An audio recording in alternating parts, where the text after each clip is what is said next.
Coming up today, Prime Minister Lee Wan-Koo has offered to step down over allegations he took a kickback from a recently deceased businessman. President Park Geun-hye expresses regret over his decision. The leaders of Korea and Peru agree to boost their bilateral cooperation beyond trade into the areas of healthcare, aviation technology and media. Plus, in a step sure to infuriate Korea and other countries in the region, Japanese Prime Minister Shinzo Abe says he won't show remorse for Japan's wartime history during his World War II anniversary statement in August. Stay tuned for these stories and more.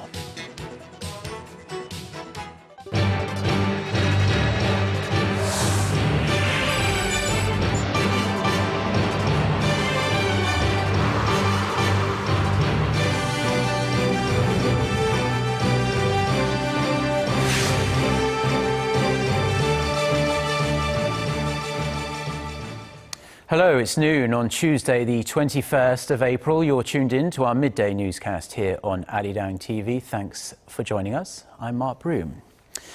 Our top story this afternoon: embattled Prime Minister Lee Wan-Koo has offered to step down over allegations of bribery and growing calls for his resignation from ruling and opposition parties. President Park Geun-hye, who's halfway through her trip to South America, has expressed deep regret over the Prime Minister's decision. Park Ji-won reports. The Prime Minister's office said Lee conveyed his intent to step down to President Park Geun-hye late Monday night. The surprise decision came with both political camps increasing the pressure on Lee to resign voluntarily. The main opposition party had said it would seek the Prime Minister's impeachment at the Assembly this week.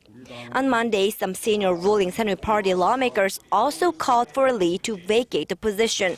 With the resignation tendered, Deputy Prime Minister Choi Kyung-hwan led Tuesday morning's cabinet meeting in place of Lee. President Park, who's in Peru on a four-nation tour of South America, has expressed deep regret over Lee's resignation, adding she felt the anguish behind his decision. She called on the cabinet and the presidential office to ensure there's no administrative vacuum, and once again urged the prosecution to conduct a stern investigation into the bribery allegations as part of political reform, implying she has accepted Lee's resignation. But an official acceptance is likely to happen when President Park returns home from her South American trip next week. Lee's resignation comes 12 days after businessman and politician Song Wan-jung committed suicide and left a note listing names of politicians he had allegedly bribed. Lee is accused of accepting roughly $27,000 in cash in 2013 when he was running for a seat in the National Assembly. Now that Lee has offered to step down, the prosecutor's investigation will likely speed up. Lee was in office for just 63 days, one of the shortest tenures for a prime minister in Korean history. Park Ji-won, Arirang News. President Park Geun-hye, who's touring 4 countries in South America, is currently in Peru. At their summit meeting on Monday, the leaders of Korea and Peru agreed to expand their partnership beyond trade and investment. Jae-sun filed this report from Lima. While Korea's first production in Peru of its trainer jet, the KT-1P, will be celebrated during President Park's visit, Xi and Peruvian President Ollanta Humala agreed to work together on Lima's advanced trainer jet project in the future. Korea Aerospace Industries is currently helping Peru acquire 20 trainer aircraft under a $200 million deal. This, officials say, could pave the way for KAI to sell its FA-50 light combat planes to Peru as Lima seeks to bolster its defense capabilities. Aside from this, Korea sealed a deal with Peru to help develop a telemedicine service model for a large number of Peruvians who have no access to a medical facility. This will give Korean medical equipment manufacturers a chance to launch their business in the region. Under its development strategy, Peru plans to inject $100 billion into building infrastructure until 2021. 우리는 상생 협력의 확대를 통해서 페루의 국가 발전 전략 달성을 적극 지원해 나가고자 합니다.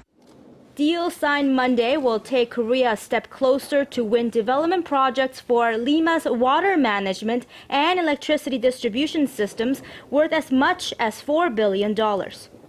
On the cultural front, Korea's global broadcaster Arirang TV and Peru's most watched America TV signed a deal to share content and to co-produce with an aim to promote Korean culture beyond K-pop throughout the continent.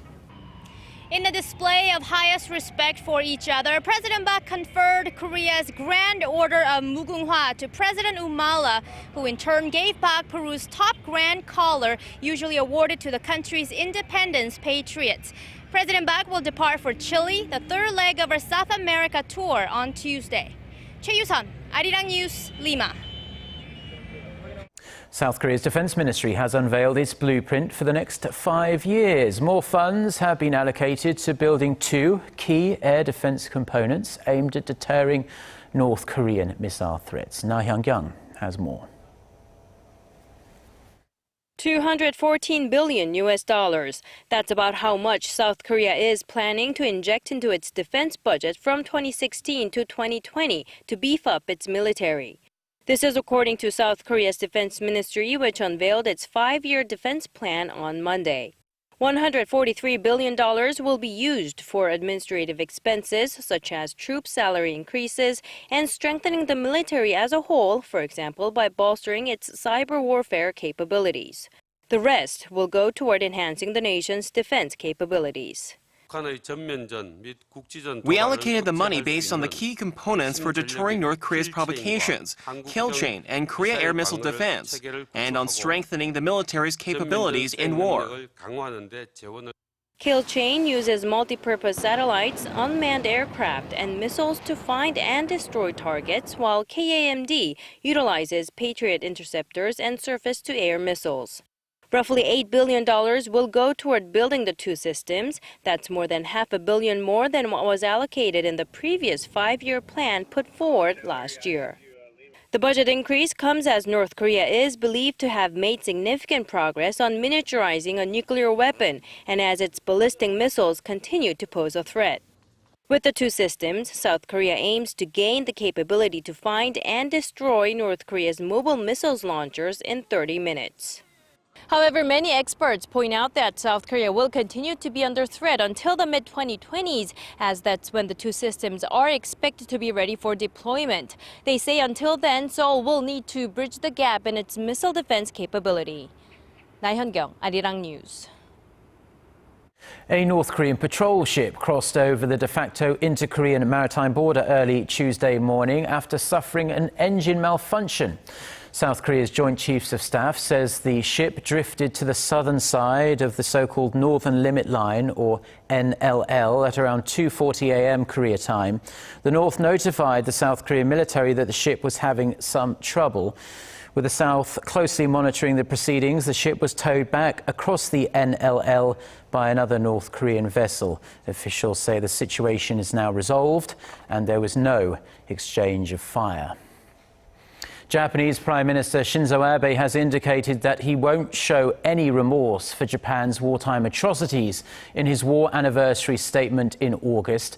This as the chorus of criticism grows across the Pacific, with leading newspapers in the US demanding Abe sincerely apologize for Japan's past wrongdoings when he visits Washington next week. Son Jung-in reports. Appearing on a local TV program on Monday, Japanese Prime Minister Shinzo Abe said he sees no need to repeat the apologies his predecessors already made on the country's wartime history. His remark was in response to a question on whether he plans to include expressions such as aggression and apology during his scheduled statement in August to mark the 70th anniversary of the end of World War II. His unwillingness to include a new apology in the statement is being seen as a clear act of defiance to the growing calls for Tokyo to issue a sincere apology when Abe addresses U.S. Congress next week. The New York Times published an editorial on the same day saying the success of Abe's visit to Washington depends on whether and how honestly he faces up to Japan's wartime past, including its forced sexual enslavement of tens of thousands of women from Korea and China. It also accused the country of trying to whitewash historical atrocities, pointing out its education ministry's recent revision of school textbooks. The Washington Post published a similar column, placing the blame on Abe for stirring up tensions in the region with his vague comments on history. Citing an interview with former Japanese Prime Minister Tomiichi Murayama, who issued a landmark apology in 1995, the paper said Murayama himself criticized Abe for straining relations with Japan's neighbors. Separately, the news outlet Politicus USA also accused Abe of acting like a man who knows he has to be sorry, but who privately thinks facts are an inconvenience. 손정인, Arirang News. Now, Japan's historical issues won't be the only important topic of discussion when Prime Minister Shinzo Abe addresses the US Congress next week.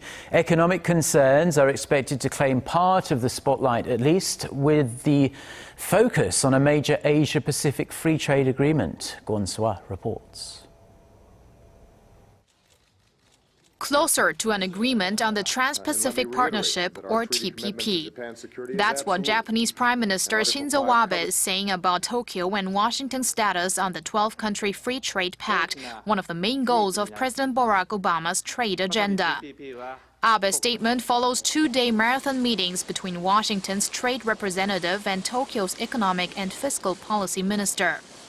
They convened this week in Japan to discuss remaining challenges on agricultural imports and automobile trade.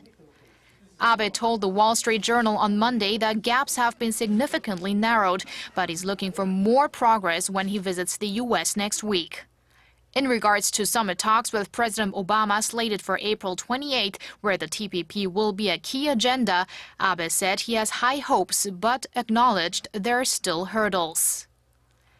Bilateral talks on the TPP failed to reach a deal in April last year due to issues involving access to Japan's rice market. For Japan, the TPP is seen as a necessary measure to restructure the country's economy. For Washington, it's an important counter to the China-led FTAAP, which has the potential to become one of the world's largest free trade agreements. South Korea previously expressed interest in the TPP, but denied a Washington Post report last week, which claimed that Korea had made a request to join the pact. So far, there have only been 3 rounds of preliminary TPP talks between Washington and Seoul. Gwon-swa, Arirang News. And while we're on the issue of trade, two-way trade between Korea and Japan is on a downward spiral largely due to the weak Japanese yen and a global slump in trade. The Korea Trade Association says trade volume between the two neighbors came to $18.4 billion in the first 3 months of the year, a near 14% contraction from the same period last year. Korea's exports to Japan shrunk 2.5 times faster than imports. Trade between Korea and Japan has been declining for 3 consecutive years, with this year poised to see a drop as well. Online-only banks, also known as virtual banks or direct banks, have broken away from the traditional model of banking, all while offering their customers the same, if not better, services and interest rates. But how can these banks make their way into Korea? Eunice Kim has more.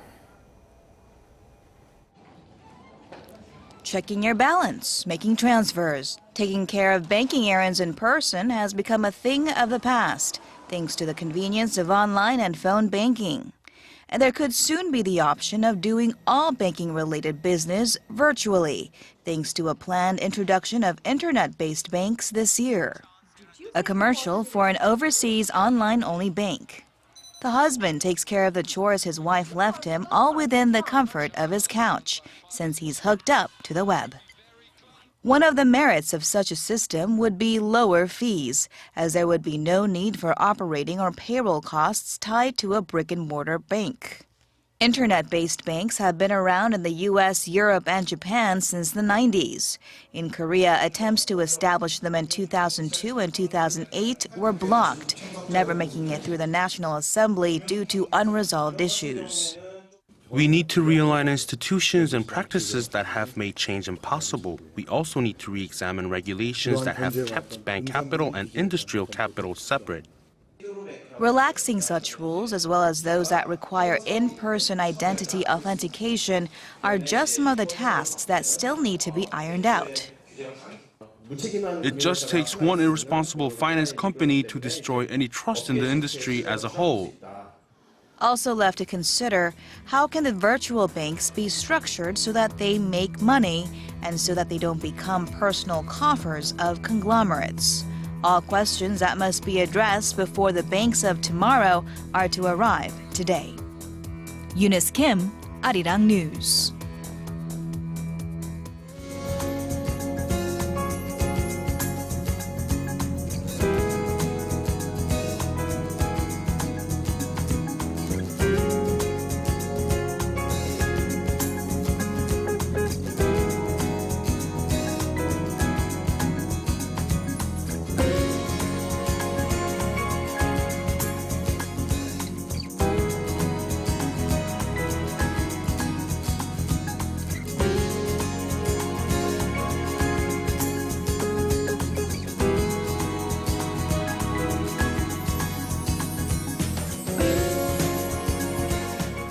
Well, that's all we have for now. I'm Mark Broome. Have a wonderful day, and thanks, as always, for watching. We do hope to see you at the same time tomorrow. Goodbye.